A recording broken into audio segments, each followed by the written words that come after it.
గోవిందేతి. గోవిందుడు ఆ నామమే గొప్పది.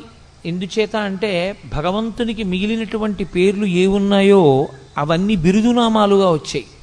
గోవిందనామం ఒకరు బిరుదునామంగా ఇచ్చింది కాదు, పరమేశ్వరుడు కష్టపడి సంపాదించుకున్న నామం. 7 రాత్రులు 7 పగళ్ళు గోవర్ధనోద్ధరణాన్ని చేసి చిటికెన వీల మీద పర్వతాన్ని ఎత్తి పట్టుకుని అందరినీ కాపాడితే, ఆయన్ని నమ్మకుండా వెళ్ళిపోయిన వాళ్ళని కూడా ఆయన పిలిచి మరీ కాపాడాడు గోవిందనామంతో. అది గోవిందనామానికి ఉన్న గొప్పతనం. అంత సౌలభ్యంలో ఉన్న అవతారం. అందుకే గోవింద అంటే ఈశ్వరుడు ఉలిక్కి పడతాట.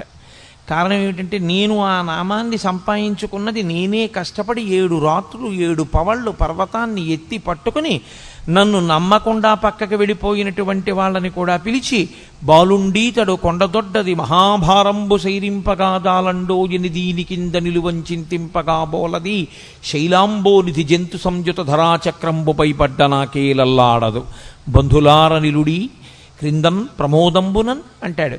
మీరు బెంగపెట్టుకోకండి, ఈ కొండ కింద పడదు. సమస్త బ్రహ్మాండం వచ్చి కొండ మీద పడిపోయినా కొండ కింద పడకుండా పట్టుకుంటాను.